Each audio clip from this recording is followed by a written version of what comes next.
જો અંતર સ્વરૂપ એટલે મારી અંદર આ શું શું મૂક્યું છે કે જે અણીવાળી ગતિવાળું છે, તો સૌથી પહેલી ગતિ તો આ જ છે અણીવાળી. પછી શું કીધું તમારી, હવે એ બી પાછું પરમ ગુરુની ના પુસ્તકમાંથી જ મળશે, બીજે ક્યાંયથી નહીં મળે કે અણીવાળી ગતિને આ છે.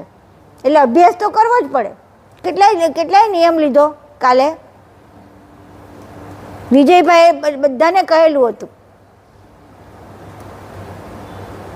તો આ આંગળી ઊંચી કરતા શું વાંધો આવે? લીધો નિયમ તે? તને કહું છું કેમ?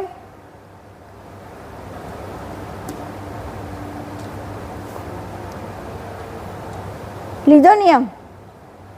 હા, તમે લીધો? કેમ? વિજયભાઈ બિચારા કેટલા વિનંતી કરીને કીધું હતું કે આ બધા કરી, આટલી આપણી મહેનત કરીએ છીએ, આ પરમ ગુરુનો પેલું આપણે સિદ્ધ કરવો કે નથી કરવો એ તો કયો. લીધો નિયમ? તમે લોકો, આપણે તો ત્યાં ચાલે છે અભ્યાસ, પણ છતાં બી લીધો નિયમ. નિયમ લેવાનો. નિયમ લેવાથી તમારી વૃત્તિ અણી અગ્ર બનશે કે મારે આ કરવાનું જ છે, એના વગર મારે સૂવાનું નથી.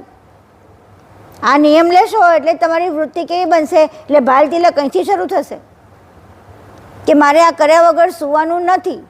આના પહેલાં વગર મારે કાં તો સવારે ઉઠીને જ અમે વાંચી લો, 10 મિનિટ કાઢવાની છે, ક્યાં વધારે કાઢવાની છે? 10 મિનિટ સવારે વાંચી લો તમે, તો એનું આખું મનન ચિંતન આખો દિવસ ચાલ્યા કરે.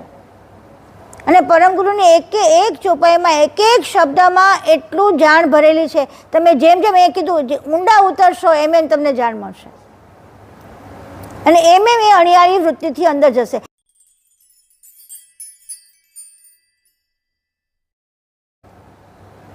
ભણતી વખતે અણિયાળી ગતિ, કામ કરતી વખતે અણિયાળી ગતિ, સૂતી વખતે પણ જો સમજો, જે લોકોની અંદર વિચારો બહુ ચાલતા હોય ને રાતે સૂતી વખતે, તે સૂઈ નથી શકતું, સાઉન્ડ સ્લીપ ત્યાં નથી. તો એ અણિયાળી ગતિ વગર તમે કોઈ ક્રિયા કરી શકો એમ નથી. એ તમે જાણો કે ના જાણો, માનો કે ના માનો, પણ અણિયાળી ગતિ જ છે. એટલે અહીંયા કીધું તમારી ગતિ તે પણ અણિયાળી છે. સ્થૂળ દેહથી લઈને પરમ કારણ દેહ સુધીની તત્વ સામગ્રીની રચના તે પણ અણિયાળી છે. કેવી રીતે? તત્વ સામગ્રીની રચના કરતાંએ કરી, અણિયાળી કેવી રીતે કરી? જો સાંભળો, અવ્યક્તમાંથી વ્યક્ત થયું છે બધું. અવ્યક્તમાંથી વ્યક્ત થવા માટે કાણું તો પાડવું પડે કે નહીં? એ શું છે? અણિયાળી વૃત્તિ. માત્રામાંથી પેલું બન્યા મહાભૂત. માત્રામાંથી પંચ